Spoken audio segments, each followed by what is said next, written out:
Happy Tuesday and happy Christmas Eve, everybody. My apologies for my voice. This is Maddie. I am a tad bit ill at the moment. This is Maddie, if you can't tell. Yeah. I sound like a man. My voice is so deep right now. We love a good rasp, though. Who doesn't love a good rasp? There's a good rasp, and then there's like, hey. And then there's a frog. Yeah. A man frog. I feel as if I'm a toad. No. So, but I'm better than I was yesterday, so that's what matters. Yeah. And yeah, Merry Christmas. I wonder how many people are actually listening to this on Christmas Eve. Yeah. Probably not a lot. Yeah, they're busy. But if you are, Merry Christmas. Merry so happy, Christmas. So honored to spend Christmas Eve with you. Truly. If you're listening to it after, we hope you guys had a great Christmas. We're really excited about today's episode. Today, we're going to be talking about your guys' stories of how you know God is real because it's Christmas and we're celebrating. And I am so excited to read through them. How we do it is me and Carly each read through half the submissions. So half of them we know ahead of time and the other half we don't know. And like just reading through the half that I was in, I was like tearing up. They're so sweet and encouraging and I just love them. So I'm really excited to get into those. But before we do that, as always, we'll do some life updates. So we just got back from Vail. We got back from Vail. It was so fun. We had a blast and a half. It was so good. We really had a more fun time than I thought we were going to have. First of all, how dare you? Like, I knew we were going to have fun. Did I think we were going to stay up till 3 a.m.? No. Oh my God, we acted like we were 22. We did. And we're not. And it was so fun. It was so much fun. Because, like, right now in life, both of our idea of, like, a good time, I feel like, is, like, going out to dinner, getting a nice cocktail. Yeah. Sitting in the jacuzzi, going and watching a movie, and then going to bed at, like, 10. Yeah, a little bit of yap. Yeah. Not too much, though, because we got to save it for you guys. Yeah. But we thoroughly enjoyed the 21-year-old version of fun. I don't know what bright ideas we got or why we thought we were unstoppable, but we were for a moment there. Yeah, we were. We really were. We had a hoot. It was so much fun. The altitude really knocked us on our butt the first day, though. Holy smokes. Yeah. Oh, my gosh. That was so weird. Which we were not expecting. Like, No. I've lived in Alaska. You go to altitude all the time. I'm a frequent altituder. And we woke up the first day. We got in late.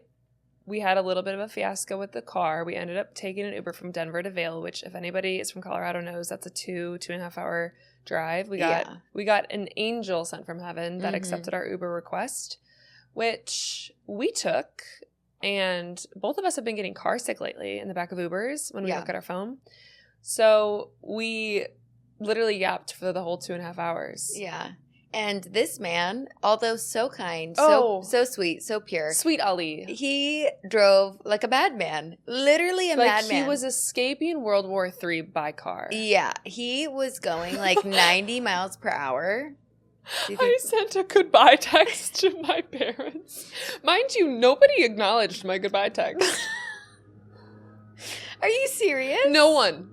Oh my gosh. Also, if you could hear the gardener, so sorry. He just came in the backyard. The leaves are leaving. Yeah. That's so, your parents never brought it up? Which, shout out mom, is the most paranoid mom there is. She's just a worrier. Yeah. I think I will be too.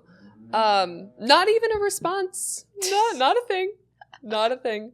But yeah, I literally thought we will not be making it. Yeah. Because we were flying through construction zones. Yeah.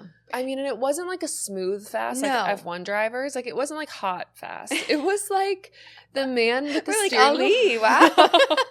Really going fast. Recently retired from Ferrari. No. It was like where, what's it called? Where you're jerking the steering wheel. Just whipping it. Whipping, and it wasn't smooth. We were like flying around like friggin' rag dolls in the back. Like, he was just taking these curves, and it's in the mountains at night. At night. Oh my gosh. It was who crazy. knows where an ice patch is going to be. Yeah. That's what I was thinking about. We're going to spin out here any moment. Yeah, No. I know. But he was so sweet, and we did get there safely. We did. Although the next morning, we both woke up with raging headaches, and it was the weirdest experience. Yeah. I woke up in the middle of the night to go pee, and I felt drunk. And we did not have a lick of alcohol. You also said you felt dizzy too, right? Yeah, Like that was part of your drunk experience? Yeah, you know how like at night you get the spins sometimes if you've been drinking? That's how it felt. And I was like, I literally thought I was drunk. And then I was like, wait, I didn't drink anything. That's so weird. And then I was like, oh, I'm probably getting sick. And then in the morning, we both had raging headaches. Yeah. That did not go away. No. And we realized it was altitude sickness, which I guess is common if you go straight from Denver to Vail and don't let your body adjust, I guess. Okay, but come on. Like, it's not that deep. I know. It's just a drive, and it's just a few states away from Tennessee. It shouldn't be that aggressive. I know. I don't know what the deal was, but we should have gone clubbing, and then we would have deserved the headache. Exactly. Like, being ill like that without doing anything fun to cause it was just so unfortunate. We were struggling. We looked very hungover at brunch the next morning, and we weren't. Yeah. We were like, oh, we need a coffee. We're having a rough morning. The lady's like, okay, sure. I was like, I need food in my stomach to take this headache medicine. Yeah. Yeah, no. But other than that, it was fun. Should we tell them about? Yes. Well, okay. Let's start with Sylvia. Oh. Or should we talk about Teddy first? Oh my God, we have so much to debrief. This is how we know God is real. We had the best time in the whole world in Vail, and we met angels. Yeah. So Saturday morning, our friend Brittany arrived, which one day we need to have her on the podcast because we refer to her a lot. She's like our third friend. It's like we have a group of 3. Yeah. And she's the best. So she came out Friday night. Saturday morning, we went and got coffee, and we're sitting out by a fire. And this sweet angel woman named Sylvia comes up to us and sits at the bench. And we start chatting. And she's just so wise, so loving and kind. And she was just like asking us about our stories, and we start talking, and she's like, you know what, if I was you guys, if I was 30 and a young girl, I would not be sitting right here. I'd get my butt to the Ritz, and I'd be getting food and drinks bought for me. You guys need to go to the Ritz. So we're like, okay, Sylvia, say less. So we went to the Ritz, and then that's when our day of bopping kind of started, I would say. The Ritz was really fun, but that wasn't even the best part of our day. It wasn't the best part of our day. I would say Sylvia was definitely a highlight, though, because Sylvia was a good 45-minute chat about life and just kind of altering our perspectives on certain things, which was honestly angelic, perfect timing. It was just wonderful, and she just didn't hold back, but had just really insightful things to say. Yeah, she as was a woman so living sweet. our dream in Vail. She skis with her family every weekend. It was just like the sweetest thing. We got a little group text going. Yeah. Hopefully when we go back, we can see her. But yeah, she got us to the Ritz, which we would have never left Vail Village had we not heard from Sylvia to leave. Mind you, the moment we left, a party broke out right where we were sitting. Literally right where we were sitting. But we had an absolute bop. We did the après-ski experience. Yeah. We bopped. We had drinks. It's like the outdoor lounge with the DJ. Yes, like people that are whole coming vibe. in from the slopes actively as we're greeting them at the bar. It was just a whole vibe. The DJ was a vibe. The fire pits were a vibe. It was so much fun. Yeah. And then we just kind of did that all day. We went and got dinner. And then we decided to go to this bar that we had been to the night before. It was a local-ish bar with it was very small, and they had a band, but it was kind of like a jazz vibey band. Yeah. And it was so much fun. So we decided to bring Brittany back there. And on our way, we were walking past this restaurant, and we saw some eye candy in the window. And we're like, ooh, hi, what are you doing? So we went in that restaurant, found 2 sugar daddies. Oh my gosh. Actual sugar daddies. Literally, these 2 very sweet older men. They weren't creepy by any means, I would say. They were just like... maybe a little pushy, but not creepy. Yeah, but they just started showering us in charcuterie and drinks and all this stuff. The reason we walked into the restaurant was not surprisingly due to the old men. The sugar daddies did not entice us. No, they didn't. Because what we didn't mention was the night before, if you would have told us we left with 3 guys' numbers, we'd have been like, oh my gosh, how exciting. The 3 guys' numbers were between 65 and 85. Yeah. From that jazz bar that Maddie was talking about on Friday night. So we walk into this cocktail. It wasn't even a cocktail bar. It was actually a dinner spot. And we just sat at the bar. And Ryan Gosling was in the corner. Yeah. And we're like, okay, it's our Not time. actually Ryan Gosling, but his Sorry. lookalike. Sorry. Yeah. Not to get you all excited. We were just having the time of our life. Just being girls at the bar. The bartender was not into us. No. He was not open to our yapping, which usually I feel like just based on our personalities, bartenders love us because we're so chatty. We're so fun. We give them a little distraction from their, stress behind the bar. This guy was not. Philip was not the vibe. Philip literally I don't even think it was couldn't care less about us. I think he hated us. I think he did too. And he made the weirdest remarks. It was really aggressive. Yeah. But while I'm entertaining these 2 old men and Brittany and Maddie are bopping and giggling, trying to get Philip on our side, a stallion walks in. In walks a stallion. An Italian stallion. And you know what? Me, Carly, and Brittany all have very different types of men, you know? And we look at this man, all three of our jaws to the floor. Like, I think time stopped for a moment.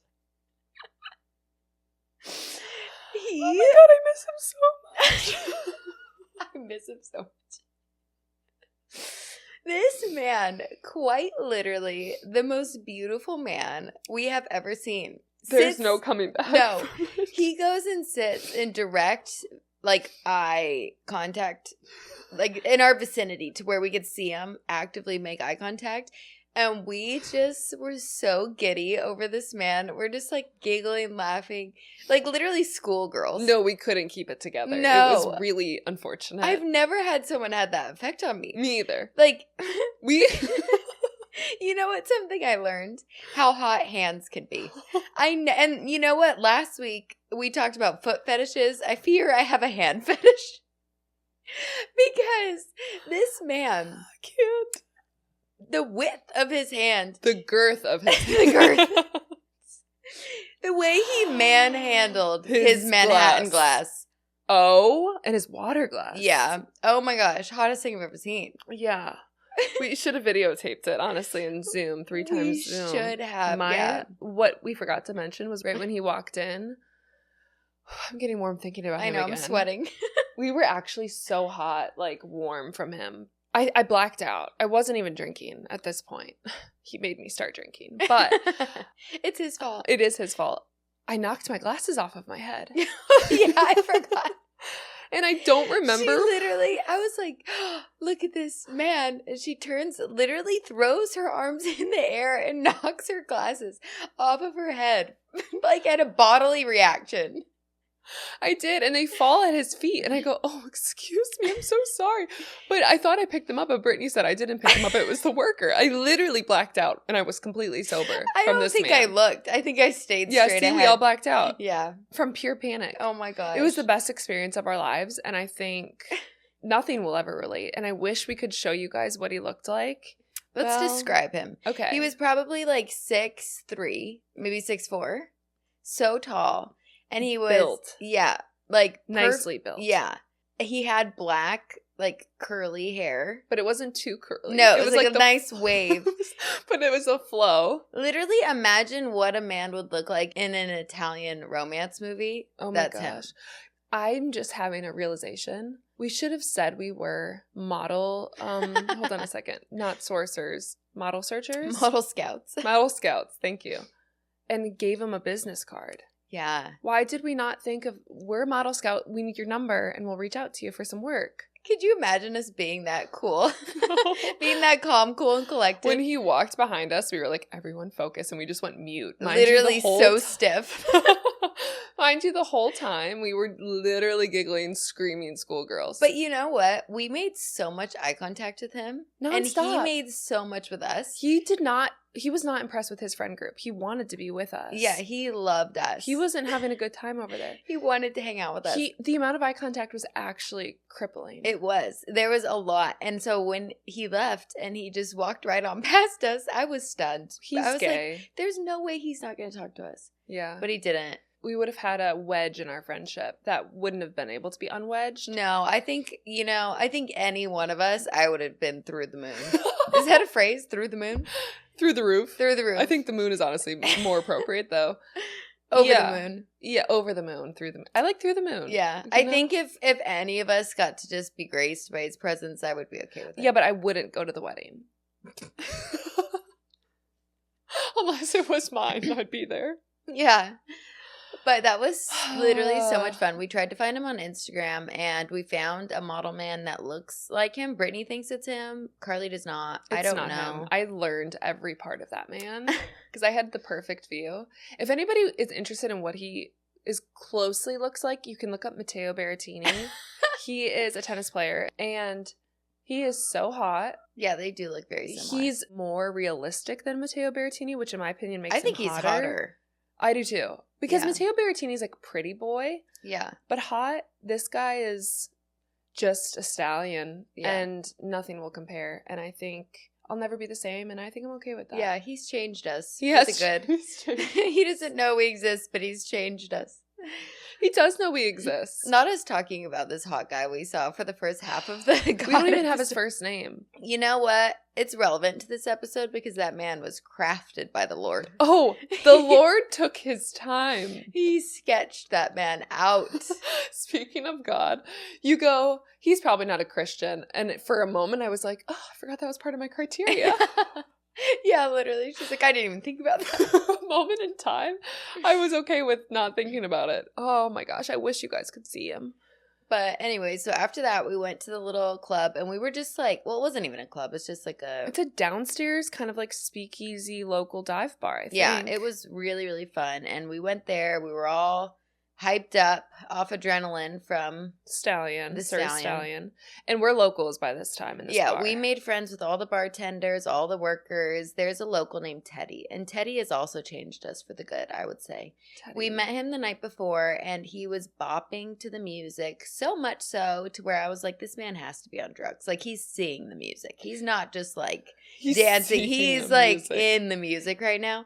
And so we made friends with him the first night, found him the second night. He's so sweet, so kind, so much fun. It's just like his tagline is, everybody loves Teddy. And he just says that over and over.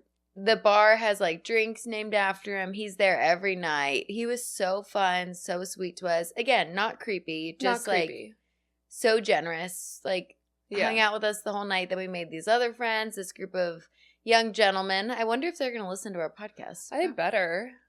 We're best friends now. Yeah, we made friends with this group of guys. No romantic interests, but it was like, well, Carly did try. One of the men did try to kiss Carly.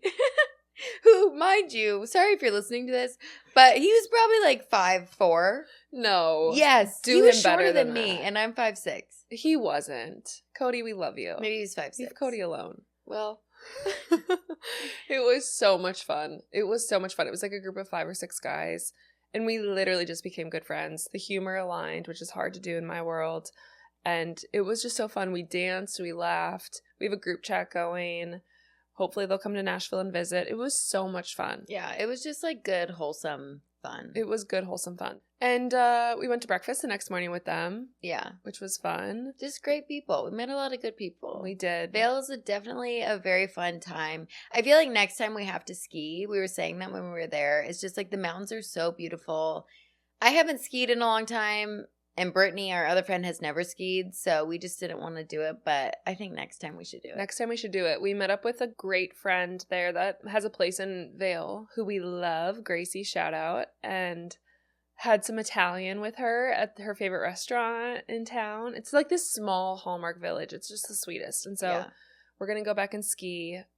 We met Sweet Matteo as well, who she started dating, who is Italian, another Italian stallion. And I can't wait to go back in a few months and ski. Yeah. It was so much fun. Yeah, we definitely have to do that. It was so great. Maybe we could take Tuesday tea there. Who knows? Yeah, we'll bring you guys along. That'd be so fun. What else is new? I do have one update, and it's on my skincare. Because you know how a couple months ago I was talking about all the acne I've been getting? Basically, long story short, I was on birth control for 10 years, and then a year after getting off of it, I got so much acne, literally cystic acne around my chin, around my mouth. Every single day I would have new zits, and I've used a bunch of different products. I've tried a lot of different things, and unfortunately nothing worked until now. I feel like I finally got it under control. I have not gotten a cystic zit in probably 3 weeks, which is just like amazing. The Lord's work. Literally, it just feels like there's a weight lifted off of me and like an anxiety lifted off of me, because just having to worry about your skin, it just ruins everything. It's so horrible to deal with. So I wanted to share with you guys in case any of you guys are dealing with similar things. There's a few products that I think have made a big difference. The first one, which is definitely the one that's made the most difference, it's the Effaclar Duo Acne Spot Treatment from La Roche-Posay, I think is how you say it. Yeah. And it's basically 5.5% benzoyl peroxide, which benzoyl peroxide, don't really know what it is. Don't know if it's bad for me. Don't know what the deal is with there. All I know is I put that on my chin every day. Do you? Every day? Yeah. Man, that's a lot. Are you not supposed to do it every day? No, it's really, really drying. Oh, okay. 5% is fine. Yeah. 10% is usually the stuff that, like, that's the stuff you can put on that, like, will just dry out your skin like nobody's business. So there's like a 10% wash. But it bleaches your pillowcase, right? No, it hasn't. No. And I've been using beef tallow moisturizer every night. And so my skin hasn't been dry. So I'm sure that the pairing of those two together works really well. But yeah, it is amazing. Like literally, if I feel is it coming on, I'll put a little extra on, maybe do it twice a day. But just once a day, my skin is so clear. If I have gotten any zit, it's just been a tiny little like whitehead that just pops super easy. Nothing like what I was dealing with before. I'm so happy. And I went and got a facial the other month too. And my lady was like, you know what? Just try Panoxyl acne wash. Have you ever used that? Yeah. It's like in the blue and white bottles. That's also benzoyl peroxide. Yeah, though. it is. And that's 10%. So that's more intense. So she did tell me to use that in the shower because it might bleach my towel that I dry my face with. Yeah. So I've been using that. I'll only use that maybe like 1 to 2 times a week just to kind of keep up with the clear skin. So I don't use that every day. But that brand also has acne spot patches, like those little ones that you put on with the benzoyl peroxide. So if I feel is it coming on or anything like that, I'll put one of those on overnight. Mm-hmm. And it literally is just like gone. It is amazing. It's crazy. It has changed my life. So all that, again, I use the beef tallow moisturizer, and then I've also been using the red light therapy. So all of that combined has just transformed my skin. I'm so happy because I feel like it can get so easy to get caught up in endless research and buying of new products that TikTok and Instagram and people recommend. And it's just awesome. Like, it makes me so happy. Yeah. I also feel like beef tallow is a really bold move because it's oil that you're literally putting on your skin. And if you're the least bit sensitive to skincare or breaking out, I feel like it could be a nightmare. Yeah. Especially when your skin's already overly sensitive. The fact that it didn't is crazy. I know. Awesome. I only use it at night though because it's so thick. But it's so oily. Like who's to say you're not going to wake up with a whole bunch of zits from all the oil? Yeah, I know. I think you just have to know like what's causing your acne. Like if you know that oil-based products cause acne for you, I wouldn't use it. Yeah. It's weird though because my acne I assumed was hormonal because it was around my chin. Mm-hmm. But these products have been helping. I don't know if it's just kind of a Band-Aid on top that's like preventing it from coming through, but it's skinning. Your skin is skinning hard. Thank you so much. It looks so good. I'm so happy that it's finally working. And I'm glad you literally it didn't take too much time to find the products that worked well. Yeah. I think sometimes it can take a hot minute. Yeah, it's been really nice. A lot of you guys recommended the benzoyl peroxide, so thank you for recommending that because it has changed my life. Yay. Yeah. What face wash do you use? I use this tea tree oil one from Amazon. It's from the brand Kiva Organics. Okay. I use them, like I got acne when I was younger and I started using their products and it helped a lot. So I've just literally continued using that. Really? It's so random. Or I have that or I also have a La Roche-Posay one that I'll like swap in between. But yeah.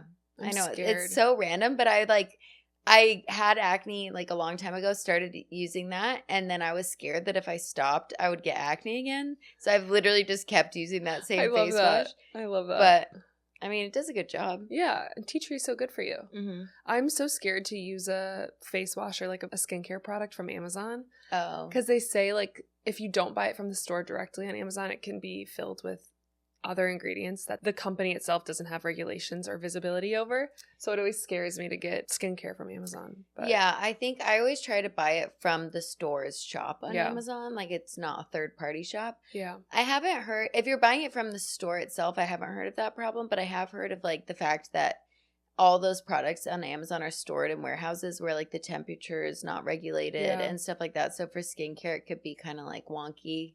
Yeah. But Amazon's just so convenient. So convenient. I just do it anyways. I know. I'm so happy though. Your skin looks so good. Thank you. Benzoyl peroxide is the clear winner. Yeah. I do feel like my face is very white though. Like my face is bleached. I don't feel that at all. I'm just surprised. I put tanner on today. Oh, it doesn't look pale to me at all. Okay. I'm surprised you haven't bleached your pillowcase yet. I know. That's really surprising. That's always like the thing that happens, even if it's just a 5% topical. Like it's still touching the pillowcase. Yeah.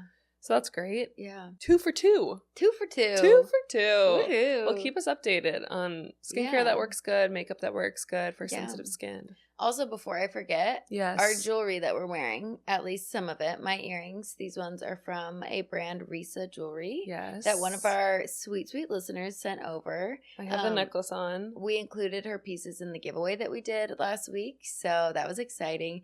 But she has really cute stuff, so if you guys want anything, she gave us a discount code. I believe it's TUEST15. Yep. We'll put it on our Instagram so you guys can see. But her pieces are really cute. They're the cutest. I know. We got so many goodies. So grateful, and gold jewelry that just is so timeless. Yeah. Thank you for sending. Yeah. So do you have any life updates? No. I don't. Oh, I'm not a TV watcher, unfortunately. I hope to get back into that world one day.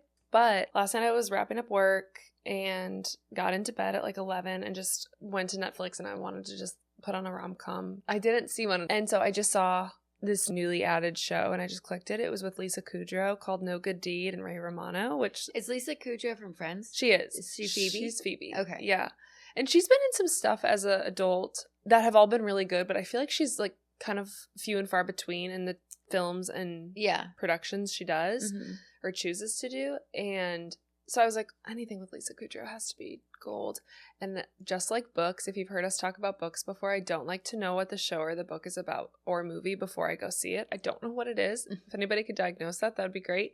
But I started watching it, and it's a dark comedy. I've only seen one episode, and there's, I think, 8, and they're all 30 minutes, which is great. And it's with Ray Romano, which, what happened to him? Who is that? Everybody Loves Raymond. Oh. I think that was the show, what it was called, like back in our childhood that everyone watched. Kind of like a sitcom. So yeah, it's a dark comedy. They have secrets they're covering up in their house. It's for sale. And so the show starts with different couples walking through the house, talking about it. It's been like the house that everyone's wanted to know what looked inside.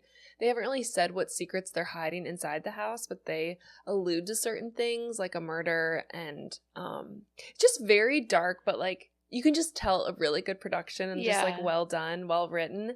And I cannot wait to see where it goes. I have no idea what route it's going to take, but definitely like that dark, moody, easy to watch kind of thing. Where it's like there's light parts and then it gets dark, but it's kind of satire and funny. Yeah, I love shows like that. Yeah, and what's cool is they do a really good job of following each of the couples that go into the house. So instead of just following them in the house while they're touring, you like see affairs and you see like where they're at and what's going on in their family, and we got to submit an offer on this house, but these are the factors. And so that sounds good. Yeah, I'm only one episode in, but whenever I go home for Christmas, me and my sister and my brother-in-law always pick a show to watch together. That's cool. So maybe I'll suggest that one. Okay, yeah, do it.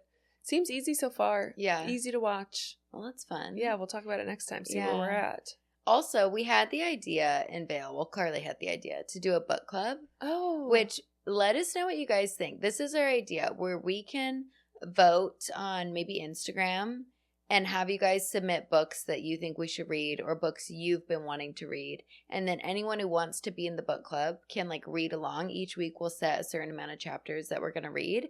And then for like just a 5 to 10 minute segment on the podcast, just a little time, we can do like a mini book club and like give our thoughts about it. Yeah. So I thought that would be so much fun. Yeah. So let us know if that sounds like something you guys would want to do, because yeah, that would be fun. We're trying to get back into our reading era. Yes, we are. And yeah, I ordered some books for the plane to go home for Christmas. What did you order? Well, You did not ask me. Well, I was inspired by you because Carly was so cute on our flight to Vail. She was reading her book, which I want that book when you're done reading it. What was it called? The American Marriage? Yeah. Yeah, that one sounded really good. Yeah. But I just ordered some like Christian self-love, self-help books. Dear. I know. You okay? Well, I'm trying to, educate myself. Good. No, because I always read fiction. Yeah. And so I'm trying to read some nonfiction. I think the hard part with that is they're not page turners, where a novel, when you travel, in my opinion, is like, it's easy to read and quick to read because you're just turning pages quickly and you're just literally locked in a chair. And Christian self-help books are so good, but those are the ones like I need a highlighter and I do one chapter and then I close it. Yeah. Or like any self-help or any nonfiction book. Yeah. But they're needed. They're good. Yeah. They change your life. Mm-hmm. It just feels like more work. Yeah, it does. Yeah. So we'll see how long I actually read it on the plane, but that was my excited. Goal. Yeah, so I'll let you guys know. We're in our reading era again. Yes. Okay. Before we start reading your guys' stories, I would love to know your story on like your testimony-ish. Yeah. I'll try to make it quick. Could talk forever about it, but... Because you grew up in a Christian house, right? I did, yeah. Okay. I think it can be easy to adopt your parents or your family's faith as you grow up because you don't have the space to ask questions really for yourself. You're not on your own. You kind of just adopt what they teach you and you go where they go and you do the things they tell you to do. And so, yeah, I grew up in a Christian home, grew up Catholic, and then we changed to Lutheran. And then... When was that? How old were you? 5 when we left the Catholic Church. Yeah. And then went to college and lived my college life very hard. I think I would still say I was definitely a Christian. Like, it was just rooted in me and something that was still important to me, but definitely did not have my own. And then my junior year, I had a random roommate named Jenny. She's one of our close friends, still to this day. And she was a big Christian and believer. And I was really struggling with basically a breakup. She had recommended that I read The Shack. Mm-hmm. And so I think I had just finished reading The Shack, which if you're even remotely interested or it's crossed your mind, I highly recommend The Shack for any new believer or somebody that just wants to know a little bit about God and Christianity. It basically takes the Trinity, which is God, Jesus, and the Holy Spirit, and it personifies them into characters for a man that goes through a very, very, very difficult tragedy in his life that a lot of us ask questions about, like, if God is real, why do these things happen? Which 100%. The Shack is, I would recommend to anybody 10 times over. It was just so good. That book changed my life and like made me understand who God is, who Jesus is, and the like sincerity and purpose behind who they are. And I think even if you don't believe it, it's just such an amazing book. Anywho, I was going through a very, very difficult time, losing somebody very close in my life. And Jenny had been supporting me through it as a brand new friend. And I knew she was a Christian. And so I was in bed, bawling my eyes out, just at like a very low point in my life.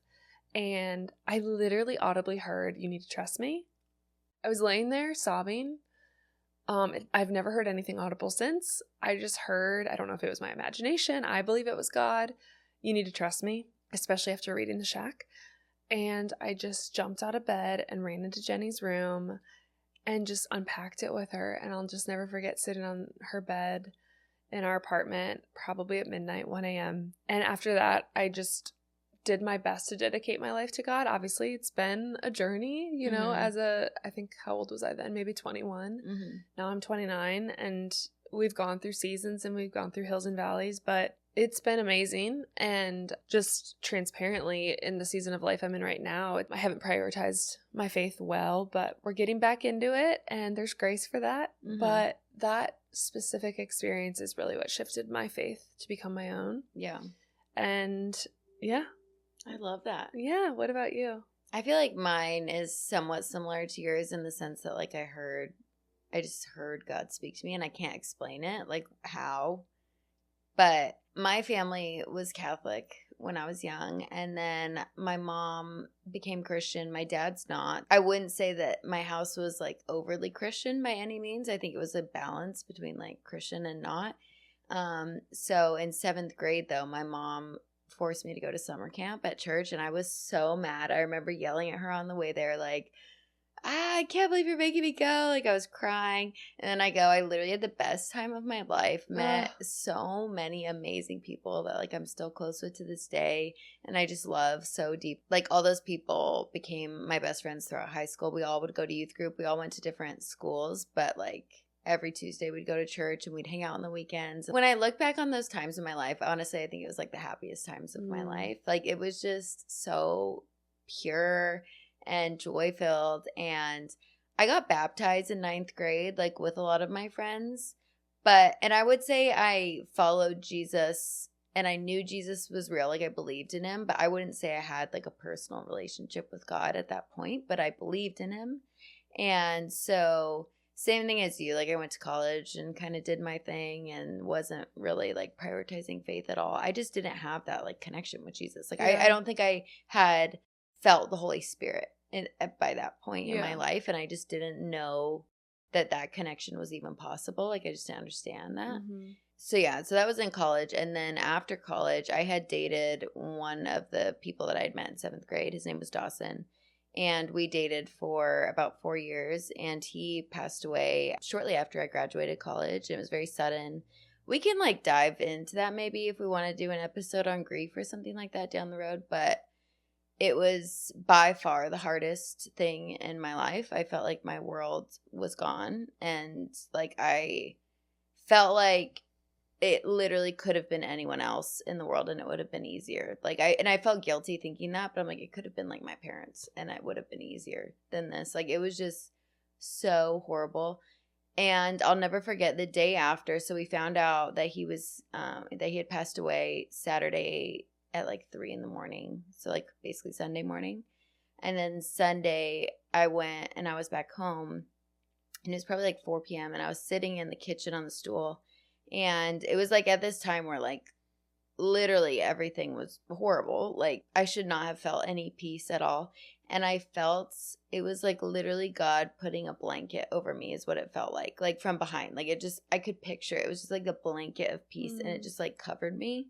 And I just felt it like so purely. And I felt him say, he is with me and you'll see him again. Yeah. And I just felt like this overwhelming peace, like in a moment where I should not have had any peace, you know? At that moment, I just felt the Holy Spirit. And like, it's just such a blessing because it's like, was I seeking that? No. Yeah. Did I ask for the Holy Spirit to come infiltrate my soul? No.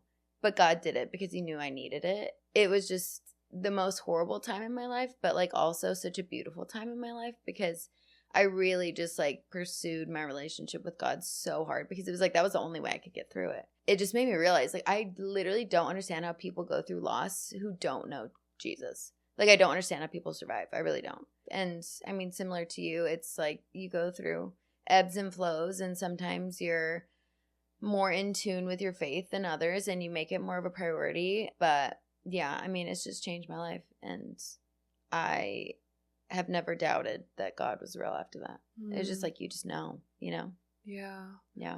So many questions. I think we should do an episode on that. Yeah. I think it'd be really helpful because it's so real. And I mean, grief is, there's just no guidebook for it. And I don't know how anybody can get through it without that hope or without faith. Yeah. That story, it always sends chills down my spine. I don't know why, but it just always happens. Yeah.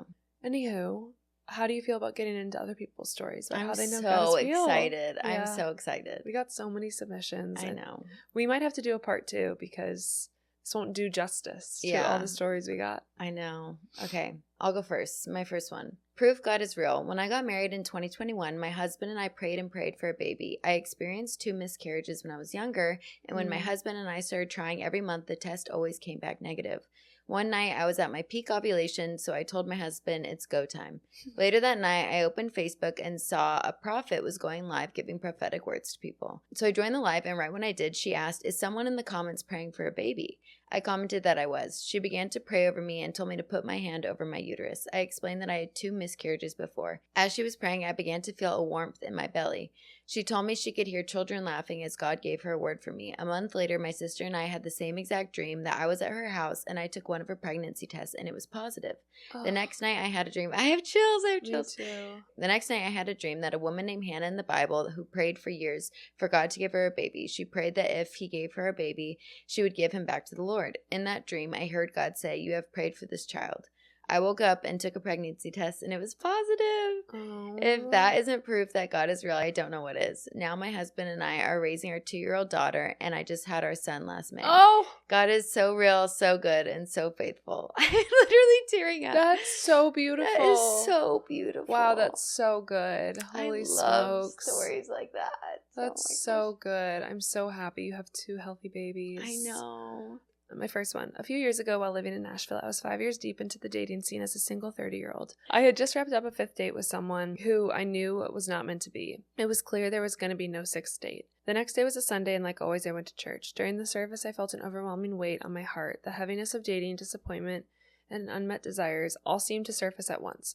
After the service, I approached the pastor outside and without warning broke down in uncontrollable tears. The pastor, seeing my distress, introduced me to a female pastor who kindly offered to sit with me and talk through my feelings.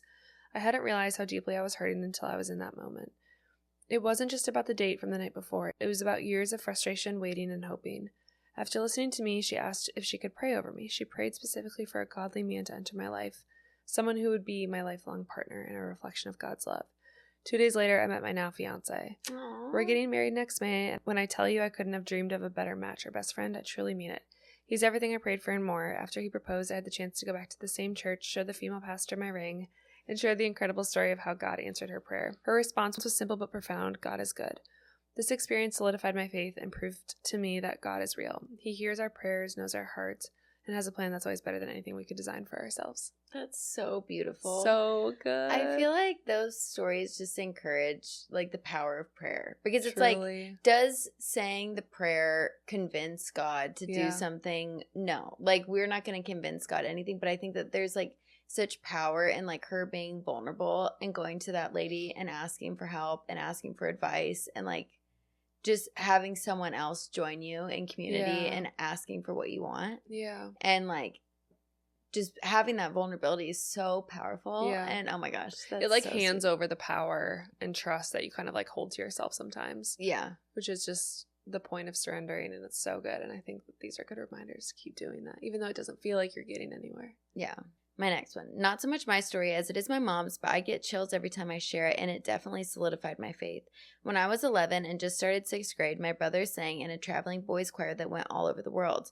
They had traveled to many other countries, and they were preparing to fly to the South and perform some concerts, but the flight was scheduled for 9/12/2001. Obviously, after 9/11, all the flights were grounded for several days, but eventually they got back on the schedule to fly out again. My mom was a nervous wreck, as any parent would be. She woke up on the morning of the scheduled flight and was going back and forth on whether or not to let my brother get on that plane. She always did the crossword while she drank her coffee, so she was filling in the words and while also stopping and taking moments to pray. She prayed to God, and she started talking out loud to her dad, my grandfather, who had passed away about 3 years earlier. She was asking for guidance and praying for a sign to help her if she decided to let them go or not. She continued to do her crossword, and the very next word that came up was guardian. Oh. She then looked at the title on that day's crossword, and it read, On the Wings of an Angel. Oh. She told me that she had never felt more at peace with a decision in her life, knowing that God and her dad were looking out for my brother. She keeps that crossword puzzle in her purse to this day.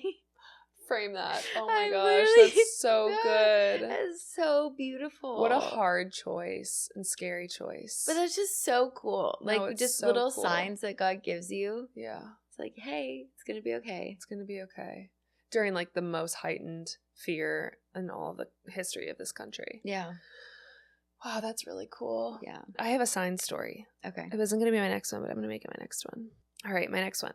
I was going through an extremely tough time, just one thing after the other, so I kept praying every night. I wasn't feeling that connection with God, so I prayed for him physically to show me he's with me and guided me in the right path. Girl, we've all been there. I asked for a very specific feather. 2 days later, I was playing pickleball with some friends, and we grabbed coffee before. After we finished our game, I went to pick up my coffee, and that exact feather was stuck to my drink. I thought to myself, okay, that's kind of crazy. Could it be? I felt better, but still not 100%. I asked for another sign as a butterfly. Just one more sign to let my heart and all my worries be at his feet. It's like, okay, send me the sign and then I'll be fine. Mm-hmm. That following week, I went to get ice cream with some of my girlfriends, and my friend shouted, "Oh my gosh, don't move." And I looked to my left, and there was a butterfly just sitting on my shoulder. Oh my gosh. Wow, God listens. I immediately started crying. It was God 100%. It stayed there for a minute, flew around us for a while. I couldn't believe it. I felt his presence, and I will never forget those moments. It wasn't just a coincidence.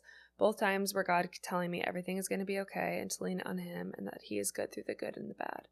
I'm forever grateful for the God we have. That reminds me of this video I saw on TikTok recently, but it was this guy, and he was giving his testimony, and he said he was like an atheist, whatever. He didn't believe in God. And this guy came up to him and asked if he could pray for him. And he said, if you could ask God for anything, what would you ask for? Because God wants to give it to you. And he said, I want my mom to call me. And I guess this guy like hadn't talked to his mom in like 10 years. Stop. Literally 10 seconds later, his mom calls. No. They're standing there together. His mom's calling him on the phone. No. Like, Don't that do is that just to me. crazy. That kind of That's stuff really just makes cool. me weep. That's the kind of TikTok that I'm just crying in my bed at night, so you know? good. It's so beautiful. And not to put like our requirements on God of what we need to know if he's real or not, yeah. but praying boldly is so powerful. Yeah. It's so powerful, and also understanding he moves in his own ways and is Yeah. obviously more just like sees the bigger picture more than we do. Yeah. If you don't get those signs, because I've prayed for signs and I haven't gotten them before, which I think was a test of trust Yeah. for me and my faith. But these signs are just, it's like ever clear. Like, Yeah. there's no working around it. Or Exactly. explaining it in a different way. Okay, ready for my next one? Yeah. I've always known that God is real, but I had fallen onto the beaten path in my relationship with Christ a couple years ago. 3 years ago, I had to have a brain surgery due to a medical condition called Chiari malformation. Not sure how to say that. But during this time, I was questioning why I was being put through this and the many other obstacles that my life was throwing at me. Why me? That was the question I asked myself over and over. Then, about 10 months later, I had just bought my new car and was at a stoplight and someone slammed into the back of me. Once again, why me, God? After the wreck, I had continual headaches, so my doctor sent me to the ER for a CT scan of my head just to be safe. As I go in, the nurse tells me that she hates when doctors do this because it's a waste of their time, and I honestly felt the same. But just to be safe, I continued on to get the scan. After a long wait, the doctor finally came in and told me the head scan was fine, but they had seen the top of a tumor in my chest and they needed to do another scan. Oh, wow. We did another scan, and after another long wait, the doctor came in and said it was a softball-sized tumor that was dangerously close to my heart, pushing on an artery that carried blood to my brain, and had shifted my trachea to the side. Again, why me? After finding all this out, my main concern was getting it out and wondering whether or not I could attend a trip I had planned with my best friend to Alaska within the next week. They referred me to a cardiothoracic surgeon, and the day before I was supposed to leave for Alaska, I asked the question, am I able to fly to Alaska? He asked me if I had gone on that trip because of the placement of the tumor, I would have had a stroke due to the elevation change on the airplane. At that moment, I knew what God had done and why he did what he did. Why I had to have the brain surgery, why I got in the wreck, and why it saved my life. God works in crazy ways, but I don't ever doubt him now. Wow. That is so wild. That's so powerful. That's one of those stories where it's like, you can't see what's going on. Yeah, and it just teaches you to be thankful for everything, even when it's frustrating. Like when we were on our way to Vail, we got stuck in this construction that was literally just a dead stop for like 30 minutes. And you said, you're like, well, maybe we were supposed to be here. Maybe we would have gotten in an accident if we would have like gone through. And it's just stuff like that you just don't know. And like bad things happen sometimes for no reason, but sometimes for good reason too. Yeah. And yeah, I just love that perspective. Wow, what a story. Yeah. All right, my next one. Okay, trigger warning. The first sentence of this has a suicide topic, but it's just the first sentence, so maybe skip about 15 seconds. When I was a baby, my dad's brother committed suicide. My dad was very close to his brother, and it devastated everyone. So the day of the funeral arrives, and everyone goes to my aunt's house after. My uncle's name was Sid. When we all got to my aunt's, everyone was sitting around the living room mourning, and my dad was holding me in a rocking chair. What I'm about to tell you, I have heard many times by everyone who was in the room that day, and everyone's story is the same. My dad was rocking me, I was asleep, and he kept saying how sad he was because he never got to say goodbye. All of a sudden, I woke up and said, Sid said bye. My dad stopped rocking me and said, what? Mind you, I was a baby. And I said again, Sid said bye. Oh, I'm scared. Everyone else heard that time and had chills. My dad said what in disbelief one more time, and then I took my little baby hands, put them on his face, and said, Sid said bye. Oh my gosh. I then went back to sleep as if nothing had happened. Full body chills. Every time I hear that story, I get chills. And knowing that God spoke through me that day, or allowed Sid to in order to bring closure to my dad. That's one of the stories that has solidified my faith in God. Oh my gosh. Can you imagine a baby saying that? Yeah, just Sid said bye. Full English with his little hands. Hey, listen. Sid said bye, okay? Wow. That is so special, though. What a comforting thing for the dad to be able to hear that. I just feel like that's a little carrier pigeon. Yeah, a little carrier pigeon. In your baby. Oh my gosh, that's so sweet. I know. I kind of want to wrap up in a ball and cry about that one. Yeah, that one is very sweet. Okay, my last one. Back in 2011, my family and I were on our way to the airport for a trip. A car sped past us and hit the right side of our truck, and we flipped over a couple times. Oh. I just remember laying inside the truck upside down and then closing my eyes. It felt like a dream, and I felt the most relaxed I've ever been. I felt a peace I've never experienced before. Next thing you know, I'm on the side of the freeway, and a man is taking my dad out of the passenger side. Thankfully, the police and the ambulance came, and they asked how we all got out. But the guy I had seen take us out was nowhere to be found. The witness that called the cops said he didn't see anyone helping and thought we had crawled out on our own. Thankfully, we all survived, had minor injuries, and the police told us it was incredible that we all survived with how bad the truck was totaled. I'm not sure what happened, but I know the man that helped us was God sent. It was all a crazy experience, but that was because I realized that God is real that day, and the man was my sign to get closer to him in my spirituality. Wow. That reminded me of the one from the nicest thing anyone has done for me episode. Angel saved my life. Yeah. That is so crazy. Those happen all the time. I know, but our human brains can't wrap around that. It's just so supernatural and beautiful. Yeah. Oh my gosh. I know. Like if it hasn't happened to you can't understand the gravity of that. Mm. And it's just unbelievable and miraculous. Yeah. Okay, my last one. I've had many stories, but one time I was in this big room of worship during baptisms at my church. I came with a friend. We were all worshiping, and I sensed the Holy Spirit highlight a girl to my left to pray for her. I felt so nervous, and then the song ended, and after I told my friend, do not let me leave until I pray for her. I ended up going up to her, introducing myself, and asking her if I could pray for her. She started crying and said she had been praying for someone would come up to her. Aww. She was going through a divorce and living at a hotel nearby with no family or friends. I got to pray for her and ended up becoming friends with her too. A really sweet God story and a reminder to trust the nudges. Oh my gosh. I love that. Like, how ordained. Yeah. Intentionally ordained. You couldn't not do it because there'd be that nudge on your heart. Yeah. And so you just do it even though it's scary. Yeah. That's cool. Oh my gosh. That's so special. That's so encouraging to listen to those nudges because that's so scary. I feel like at a church where like people are praying for each other left and right, it's less scary than being like out in the wild and seeing someone like randomly and feeling like God wants you to pray for them. Not to diminish your experience at all. I'm just saying like this is a reminder to me to be obedient to those nudges, especially in like when you're just out and about. Because I feel like I've tried that before sometimes. I'll be like, can I pray for you? And people will be like, no. You're like, God. I'm like, oh, dang it. Never mind. Darn. Yeah. But yeah, I loved that. But we'll have to do a part 2 because you guys sent in so many good ones. Yeah. So let us know if you guys want a part 2 and we'll finish reading the rest of them. We are going to take a break next week for the new year because we're both going to be out of town. So if you guys have to catch up on any of our old episodes that you've missed, be sure to do that, and we will be back in the first week of January for the new year. Yay. We're so excited. So we hope you guys have Merry Christmas and a happy and fun and safe New Year's Eve. Mm-hmm. And we love you guys so much. Merry Christmas. Merry Christmas. See you next year. Yeah, see ya. Bye.